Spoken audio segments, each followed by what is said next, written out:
우선 첫 번째는 네, 예상하셨나요? 아니요. 네, 팀쿡 소식을 가져왔습니다.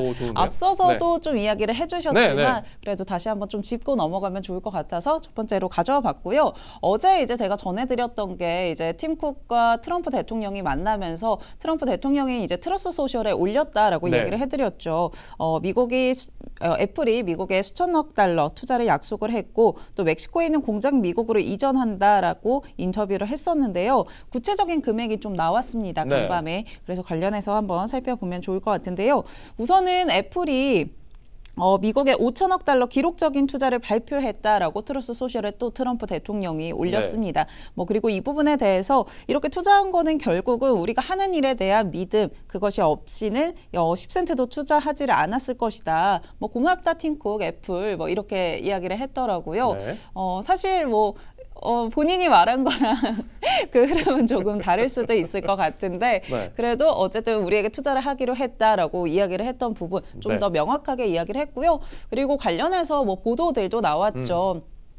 앞서 미정 아나운서가 조금 언급을 해주셨었는데 이제 5천억 달러 미국에 투자하는 부분에는 AI 서버 제조 시설을 여는 것이 포함이 좀 됐습니다. 휴스턴에 이제 파트너사랑 제조 시설을 연다라고 했고요. 또 아이폰, 아이패드, 이 맥북에 들어가는 AI 그 서버 비서죠. 그 AI 애플 인텔리전스 이 서버를 생산한다라고 이야기를 했습니다.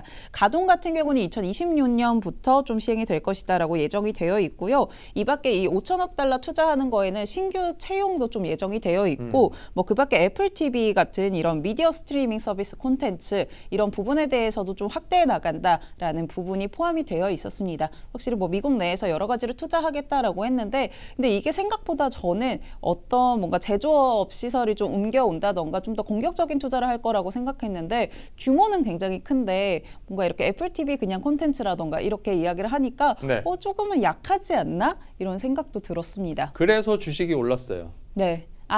이게 저는 사실은 이제 좀 빠지지 않을까 이런 걱정을 했거든요. 아무래도 돈이 나가다 보니까 우려감이 있지 않을까 했는데 실제로 말씀해 주신 것처럼 올랐더라고요. 그래서 이게 조금 화력이 약하다. 그렇죠. 생각을 해볼게요. 4년 동안 5천억 달러를 투자한다고 해요. 그러면 1년 동안에 약 1250억 정도 잡는다고 쳐요. 그리고 이 금액은 휴스턴의 AI 서버 제조 시설을 비롯한 파트너사와의 모든 그 투자 금액을 포함한 것으로 추정이 되는데 그러니까 애플 혼자 돈을 자기 내는 혼자가 게 아니잖아요. 그 제조 시설 전체에 들어오는 업체들의 투자 금액에다가 인건비까지 다 포함해서 숫자를 제대로 만들어 보니까 5천억 달러가 됐다. 시장에서는 뻥카에 가깝다. 이렇게 보지 않았을까? 왜냐? 오늘 빅세븐 중에 유일하게 애플만 올랐어요. 그렇죠. 그러면 시장이 원래 장 전에는 1% 가까이 하락했었거든요. 근데 정규 시장 들어오면서 상승하면서 상승폭을 계속 키우는 모습을 보니 시장이 제대로 읽은 거가 아닐까 생각이 듭니다.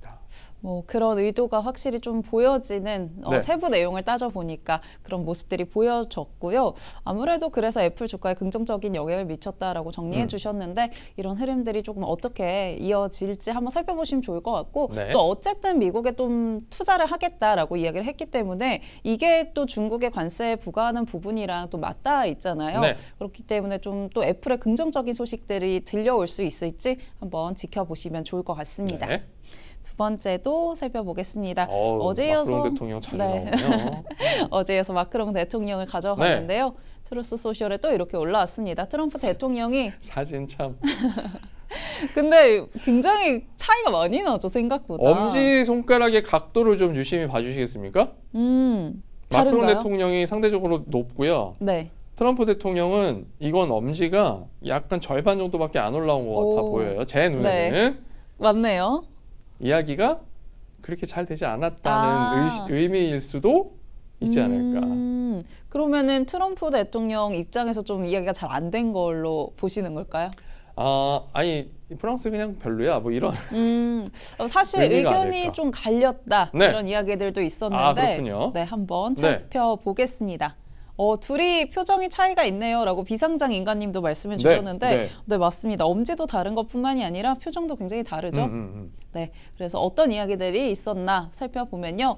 우선은 프랑스와의 동맹을 좀 강조를 했습니다. 프랑스 우리랑 가장 오래된 동맹이다라고 이야기를 하면서 뭐 그동안 자유 번영 이런 평화들이 강력한 힘이 됐다라고 우호적으로 좀 이야기를 했죠.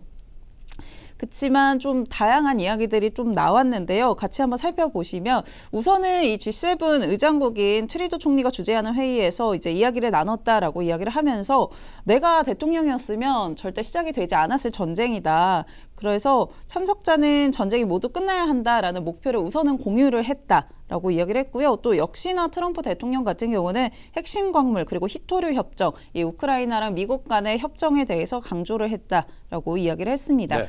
그리고 또 보도가 좀 나왔던 게 수백억 달러 그리고 군사 장비를 좀 회수할 수 있다라고도 언급을 했는데요. 그렇지만 이제 유럽이랑 계속해서 미국이 다른 시각을 좀 보여주고 있잖아요. 네. 그렇기 때문에 이 부분에 대해서도 좀 굉장히 다른 의견을 보여줬다라고 보도들이 좀 있었습니다. 우선은 젤렌스키 같은 경우는 이제 트럼프 대통령이 독재자라고 한번 불렀었잖아요. 그러니까요. 근데 푸틴에 대해서는 독재자라고 언급하기를 좀 주저했다. 이런 이야기가 있었고요. 아하. 또 마크롱 대통령이 푸틴 대통령이 평화를 어긴 거다. 네. 또 이런 갈등에서 공격자가 분명하다라고 이렇게 포지션을 구체화했는데 네. 트럼프 대통령은 이 주제에 대해서는 언급하는 거를 조금 꺼려했다. 이런 이야기들이 있었습니다. 그럼에도 불구하고 마크롱 대통령이 G7 논의 굉장히 좋았다라고 이야기를 하면서 앞으로 이 방위에 더 많은 노력을 기울일 것이다라고 이야기를 했고요.